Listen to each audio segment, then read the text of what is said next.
Come on, it's on. Halo guys, selamat datang di channel Bengkel Movie. Oke guys, kali ini aku mau mereview film yang berjudul Cruise Track. Kalian tolong bantu support aku guys dengan cara subscribe, like, dan share ke teman-teman kalian agar channel ini dapat berkembang guys.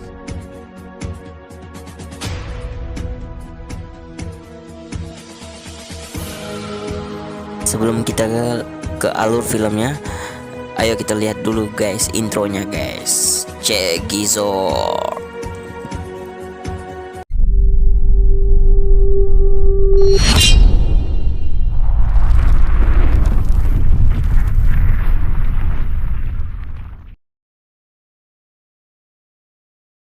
Pada awal film diceritakan ada wanita cantik yang bernama Sawyer. Ia terlihat sedang melakukan maraton pagi agar tubuhnya selalu sehat.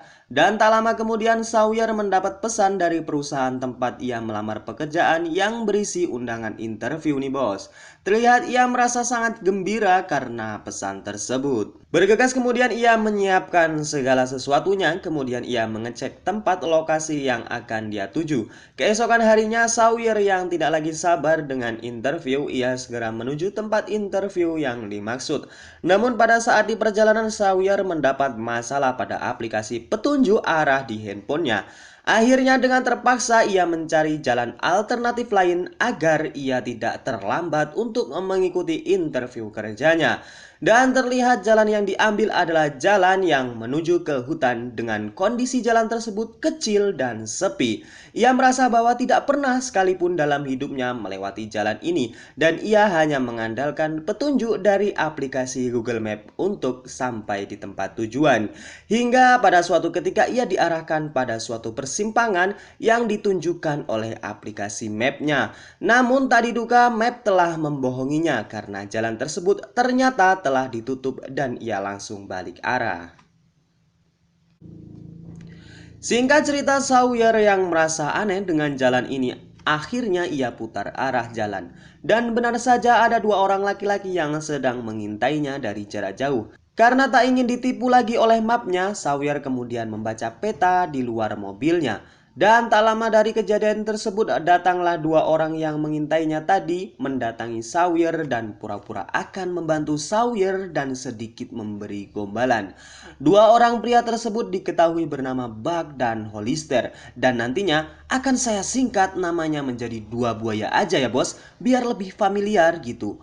Sawyer yang terganggu dengan kedatangan dua buaya tersebut merasa tidak enak. Kemudian Sawyer mencoba masuk ke mobilnya dan memilih tidak melayani dua buaya tersebut. Namun Holly kemudian mencoba menghalanginya dan kalau dilihat-lihat Holly dengan tidak sopannya melecehkan Sawyer dengan meremat bagian belakang Sawyer anjir.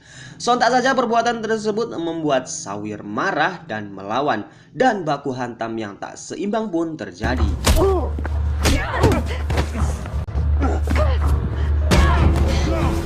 Singkat cerita, Sawyer berhasil lepas dari buaya-buaya tersebut dan kabur dengan berlari ke arah hutan. Kemudian Sawyer bersembunyi dan mencoba mengalihkan dua buaya tersebut dengan melemparkan batu ke arah yang berlawanan. Dan dua buaya bodoh tadi tertipu dengan Sawyer yang berhasil selamat. Namun Sawyer masih takut untuk bangkit dari persembunyiannya. Alhasil Sawyer terpaksa bermalam di hutan tersebut sendirian. Keesokan harinya kita diperlihatkan oleh seorang polisi yang bernama Sheriff. Ia mendapat kabar dari rekannya bahwa ada sebuah mobil yang tidak berpenumpang berada di pinggir jalan.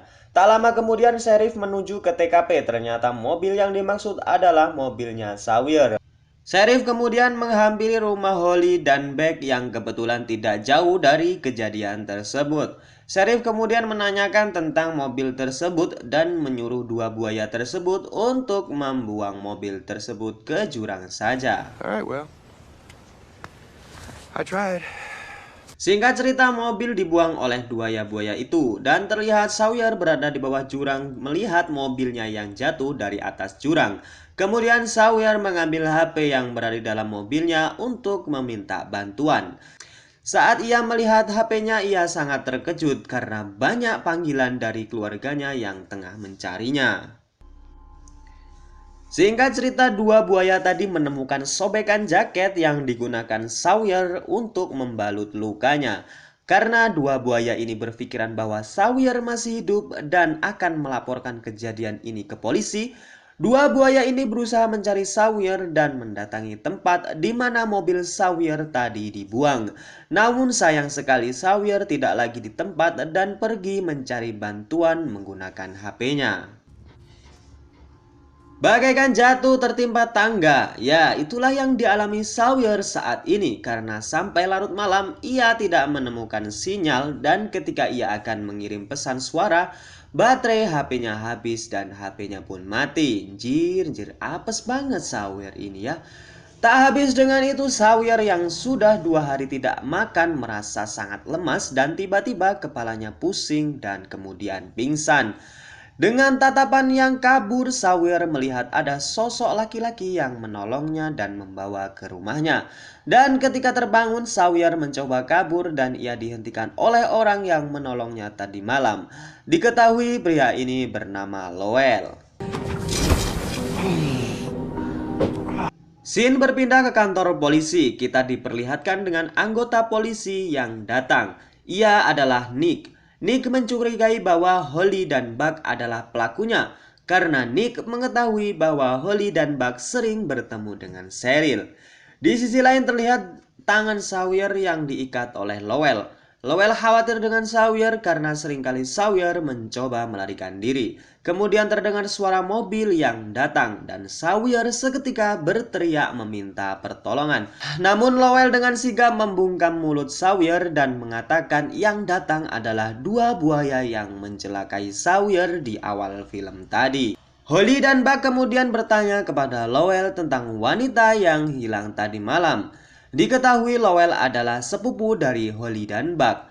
Lowell kemudian mengatakan bahwa ia tidak mengetahui wanita yang dimaksud. Dua buaya tersebut merasa aneh dengan sikap Lowell dan Buck mencoba masuk untuk memeriksa rumah Lowell. Dan benar saja, tidak ada apa-apa di dalam rumah Lowell. Sawyer berhasil kabur dengan memotong tali dengan menggunakan cairan kimia. Singkat cerita, Sawyer mencoba ke tepi danau untuk menenangkan suasana hatinya. Tak lama kemudian Lowell berhasil menemukan Sawyer dan kembali membawa Sawyer ke rumahnya. Di sisi lain, para polisi sedang berunding untuk memecahkan masalah bahwa ada seorang wanita yang hilang beberapa hari ini. Dan polisi tersebut menyuruh Cheryl mencari wanita itu. Akhirnya Cheryl menemui dua buaya tadi untuk mencari wanita itu agar bisnis haram mereka tidak terbongkar oleh polisi. Diketahui Cheryl, dua buaya, dan Lowell adalah orang yang mengedarkan narkoba di wilayah ini. Dan Lowell sendiri adalah sang peracik narkoboy. Mereka berpikir bahwa karena kejadian ini bisa saja bisnis haram mereka terbongkar semuanya.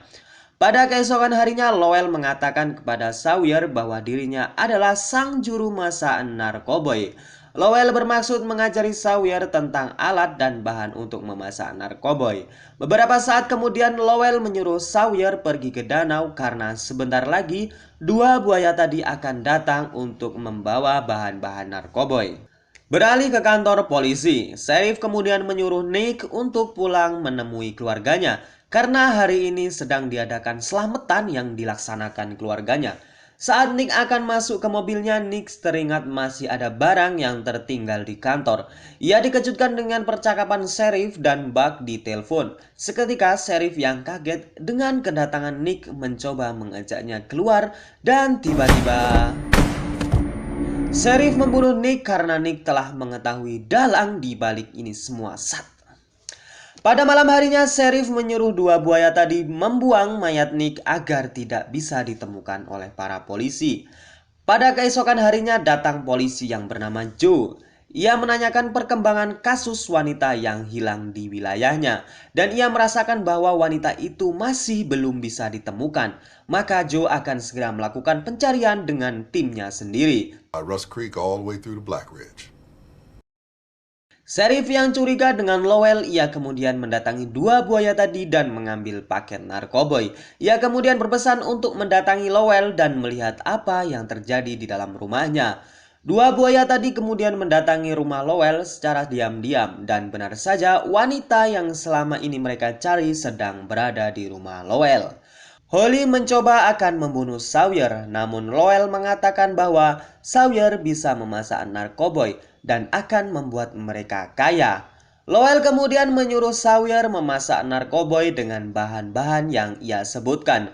Dan ternyata bahan-bahan tersebut bisa meledak karena suhu yang panas. Dan benar saja ketika bahan-bahan tadi dimasukkan dalam suhu yang panas seketika menjadi meledak. Boom!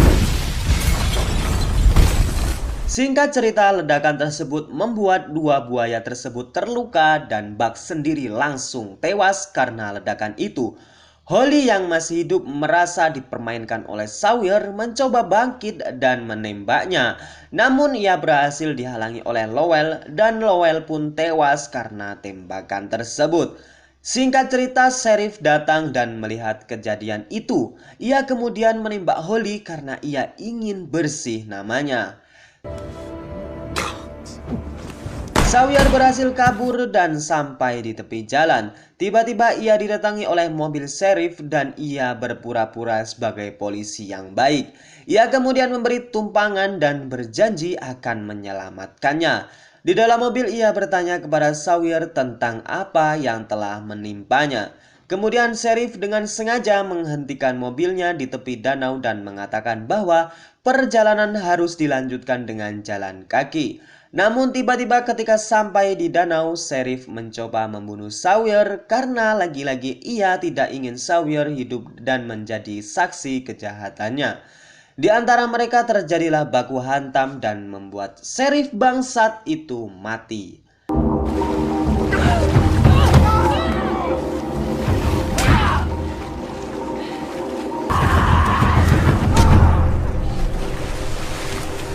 Dan scene berakhir ketika Sawyer kembali menemukan jalan utama dan ditemukan para polisi yang dipimpin oleh polisi baik yang bernama Joe.